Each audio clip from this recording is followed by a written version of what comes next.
Welcome to Jazz Time. JazzTime.com is an online store that buys, sells, trades authentic luxury watches. We make these videos so our customers can easily choose the best watch for themselves in the comfort of their own home.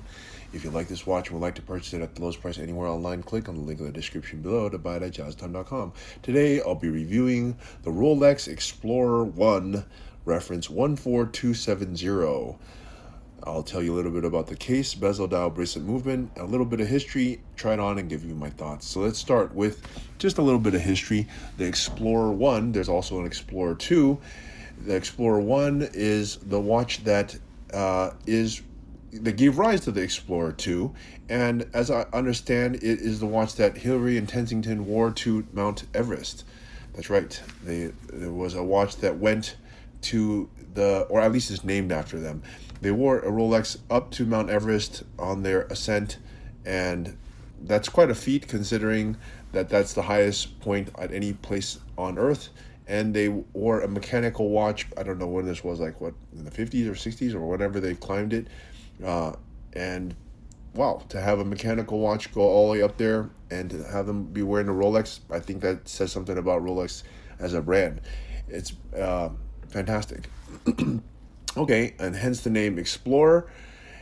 And up until, I want to say, starting from something like 1980 or something until 2015 or something like that, or 2000, maybe 10 or something, the Explorers were all size 36 millimeters, which is actually kind of small for a sports watch. But after that, they started doing some changes in I think around 2000, maybe 10 or so, or 2000, something around there. They started changing it to 39 millimeters, then they changed it to 41 or 40, sorry, and then they changed it back to 36. And now they have different variations of it. Okay, so on and so forth. But for a good amount of time, I want to say from 1990 until 2010 or so, so that makes it 20 years, they made it basically 36 millimeter. Okay, so what are some of the things that mark it as signify this as an Explorer One? Well, it has a very unique dial. There's no other dial that has this. Well, I don't want to say no other, because there was for some point, but there's very few other dials like this, in that it has both a combination of index markers, as you see, and then there's Arabic numbers at 369 with the triangle at top. And it gives it a sort of a vintage look. Now, the Explorer, as the name implies, is meant for a watch to be used while exploring. So it's still a very rugged watch. It does not have the date. That's one of the major things about the Explorer. One, it doesn't have a date, okay? And I can't go through every little thing about the Explorer, but I'll just say this about this watch. This watch is from around 1996 or so, and if you look at the bottom of the dial, it usually says what kind of dial it is. And what I mean by that, well, some of them say Swiss only, some say T-Swiss, some say T-Swiss less than 25. What does that refer to? It means that they used to actually use, like, I guess it's a radioactive material or something of that sort in the hour markers to make it luminesce. It seems kind of crazy that you would put that, but they actually call it a tritium dial. I guess tritium, I'm not like a chemist or something, but I guess tritium has some kind of radioactivity associated with it or something like that. I mean, I don't know all the details, but I do know that using tritium in the dial is no good. So they stopped doing that in around 1998, and this watch precedes that, and it says that on the dial. It says T-Swiss less than 25. In fact, as I understood, the older dials, I don't know, the ones were from a long time ago, like 1960 or something, they even had too much this radioactive material. They thought back then that, hey, let's make the hour markers in radioactive material so that they glow. Well, they surely glow, except, you get cancer at the end of it. So they stopped that, and, they figured out better ways to do it. But back then, that's what they did. So this is an original dial. Yeah, that is kind of a cool thing about it, that it's an old school tritium dial, and you know that by looking at the 6 o'clock. Okay, I gave you a little bit of history, maybe a little too much, but let's start talking about the watch itself. Starting with the case, it's a 36 millimeter case. Now, this watch is approximately from 1996, but we have other ones that are similar, and they had the same model year for quite some time. I want to say like early 90s until 2000, they had more or less the same model number. And by the way, I was very impressed when I ran this watch on the time grapher. It was plus 2 seconds with an amplitude of 292. What that means is that it keeps really good time and it holds really good charge. And this watch is, at least as of 2020, that makes it more than 20 years. That makes it actually 30 years old. So wow, for a watch that is 30 years old, it's doing pretty well. Very well, actually. Some other watches can't even do that after like 2 years. So for a Rolex to keep the time so well after 30 years is quite a feat. And so no wonder it's called the Explorer, because it's meant to be rugged. Okay, now with that said, the case.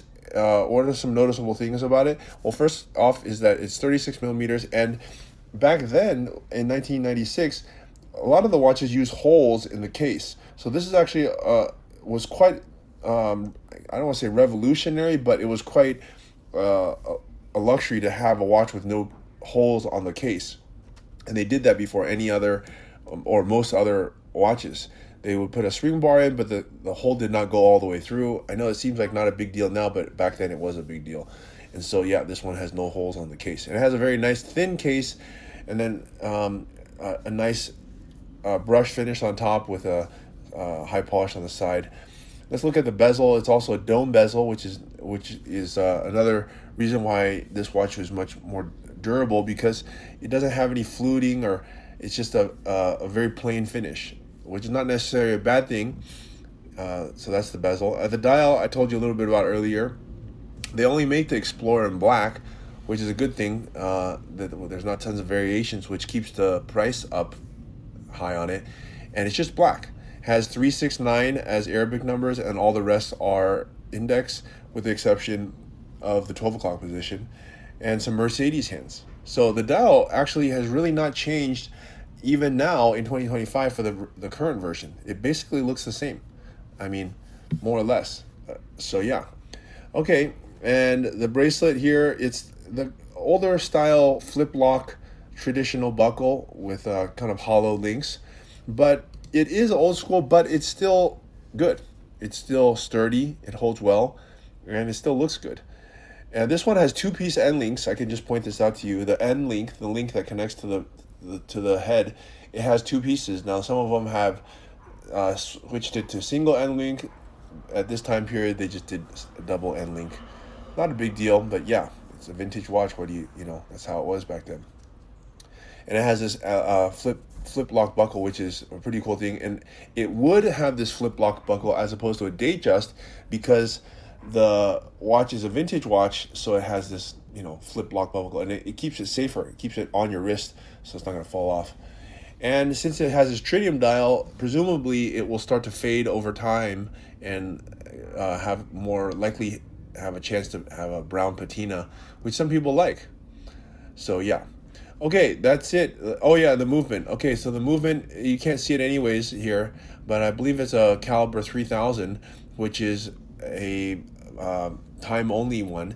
It takes, the old movement used to be a 1570, and so this one's actually kind of new-ish, but they have newer movements now. But anyways, it's still a really good movement. So, and as I just checked it on the time grapher, it definitely is. Okay, anyways, that's about it. So let's try this watch on my wrist. Now I'm 200 pounds, 6 foot tall, and I have a 7.5 inch wrist. And for me, I believe it's a little bit small, but some people like to wear smaller watches. But I would recommend it for those who have a wrist size of under 7 inches, or like to wear sort of vintage style smaller watches. And definitely for the price point, we're selling it at jazztime.com for 7,000-8,000. Not a heck of a lot of money, considering it's a Rolex and it's vintage. So it's one of the entry level vintage Rolexes that you can get, and it's still got a lot of history, and it very much a Rolex. So look, I'm going to give it a thumbs up, and if you like to buy it at the lowest price anywhere online, click on the link in the description below to buy it at jazztime.com. If you want to find out more about the watch you just saw in the video, you can just click below on Show More to see the full description. Then you can check the link next to Model as seen in video, click on it, and you will get to the proper page where you can see all the details. If you're watching on a mobile phone, you have to click on the arrow down on the right hand side below the video to see the full description. If you like this video, please give us a thumbs up. If you would like to share this video with your friends, you can use the share button below and share it on any platform you like. If you have questions, constructive feedback, want to tell us about some mistakes or misspeaks, just write a comment below. If you want to see more videos like this, you should subscribe to our channel and visit our channel page where you can find all the videos. And if you're interested in a specific watch brand, you can check out our playlists. If you want to check the price for a watch or want to buy one, remember at jazztime.com you always get a steep discount, so you should check the prices with us. If you want to know the price for a specific watch, just go to Google, type in JazzTime, plus the brand, model and the details you're interested in, and Google will find the right page for you. Thank you for watching.